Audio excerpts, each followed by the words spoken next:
and the lion shall lie down with the lamb. The old lady turned to me and smiled.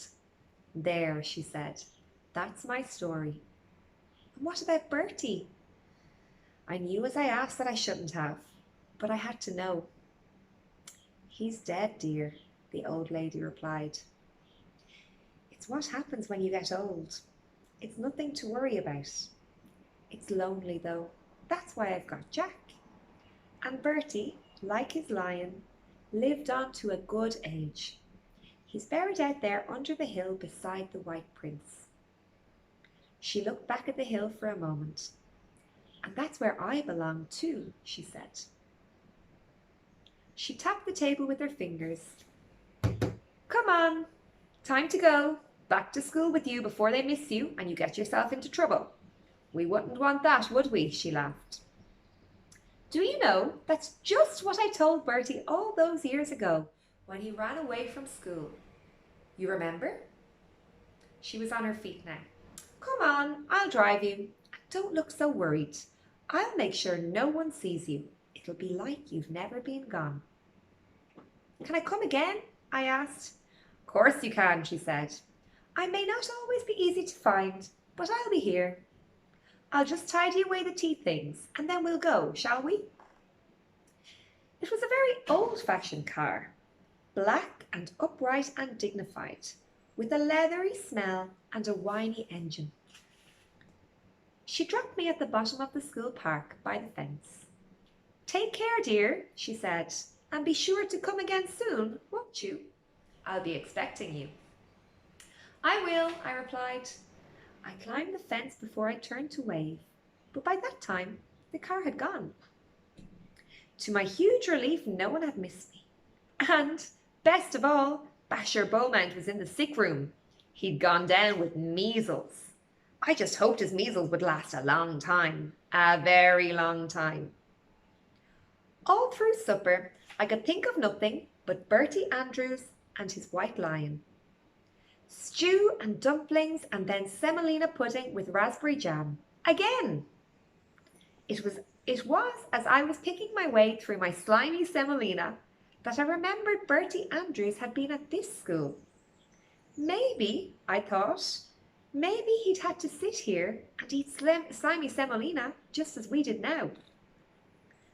I looked up at the honours boards around the dining hall at the names of all the boys who had won scholarships over the years. I looked for Bertie Andrews. He wasn't there. But then I thought, why should he be? Maybe, like me, he wasn't brilliant at his schoolwork. Not everyone wins scholarships. Cookie, Mr. Cook, my history teacher, was sitting beside me at the end of my table. Who were you looking for, Merpurgo? He asked suddenly. Andrews, sir, I said. Bertie Andrews. Andrews? Andrews. There's an Albert Andrews who won the Victoria Cross in the First World War. You mean him? Cookie scraped his bowl clean and licked the back of his spoon. I love raspberry jam. You'll find his name in the chapel, under the east window, under the war memorial. But he wasn't killed in the war, you know. He lived down at Strawbridge, that place with the lion on the gateway, just across the main road. He died maybe 10, 12 years ago, soon after I came to teach here. The only old boy ever to win the Victoria Cross. That's why they put up a memorial plaque to him in the chapel after he died. I remember the day his wife came to unveil it. His widow, I should say. Poor dear. Just herself and her dog in that great big place. She died only a few months later. Broken heart, they say. You can, you know, you can die of a broken heart. That house has been empty ever since. No family to take it on. No one wants it. Too big, you see. Shame.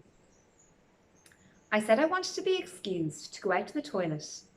I hurtled down the passage, out across the courtyard and into the chapel. The small brass plaque was exactly where Cookie had said it was, but hidden by a vase of flowers. I moved the vase to one side. The plaque read, Albert Andrews VC, born 1897, died 1968, an old boy of this school, and the lion shall lie down with the lamb. All night long I tried to puzzle it out. Cookie was wrong. He just had to be. I never slept a wink. What was Cookie wrong about? What did Cookie say that the boy, who it turns out is Michael Morpurgo, because Cookie said, "Morpurgo, who are you looking for?" Why did Morpurgo think he was wrong? What did Cookie say that Morpurgo didn't like? Was it something to do with the fact that Bertie's widow, Bertie's wife, who we know is Millie, that she died just a few months after Bertie died, 10 or 12 years ago? How is that possible? Michael Morpurgo has just been talking to her in her kitchen. She can't have died 10 or 12 years ago, can she? Last chapter, Adonis Blues. Remember, Adonis Blues were the name of the butterflies that were swarming around the butterfly line. The next afternoon, after games were over, I went over the fence at the bottom of the park, hared up through Innocent Breach, across the road, along the wall, and slipped through the iron gateway with the stone line roaring above me. It was raining a light summer rain. I tried knocking at the front door. No one came. No dog barked. I went round to the back and peered in through the kitchen window. The box kite was still there on the kitchen table, but there was no sign of the old lady anywhere. I rattled the kitchen door and knocked louder, again and again. I called out, "Hello! Hello!" There was no reply. I banged on the window. "Are you there? Are you there?" "We all are," came a voice from behind me. I turned. There was no one there. I was alone, alone with the white lion on the hillside.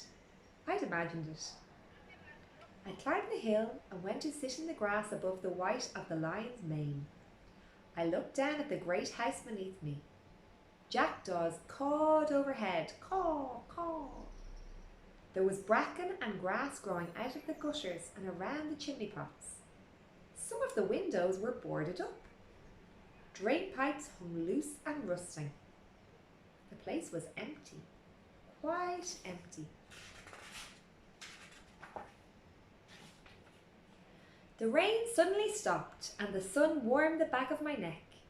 The first butterfly landed on my arm. It was blue. "Adonis Blues, Adonis Blues," came the voice again like an echo in my head. Then the sky around me was filled with butterflies, and they were settling to drink on the chalk. Adonis Blues, remember? The same voice, a real voice, her voice. And this time I knew it was not in my head. "Keep him white for us, there's a dear. We don't want him forgotten, you see. And think of us something, won't you?" "I will," I cried, "I will." And I swear I felt the earth tremble beneath me with the roar of a distant lion. The end. Quite an unexpected ending, do you think? It turns out, maybe, it's implied in the book that Millie, who Michael Morpurgo was speaking to all along, was a ghost. Do you remember in the second last chapter, she said something like, "Bertie's buried down there beside the statue of the white lion, and I belong there too." So when our narrator, when Michael Morpurgo first arrived at the house, he didn't notice it boarded up, he didn't notice it looking so neglected, but when he went back he did. Strange, isn't it? But ghost stories are strange. Bet you weren't expecting that. I hope you liked it. I love this book. I think it's great. I know Mr. Davies told me he's really enjoying it too.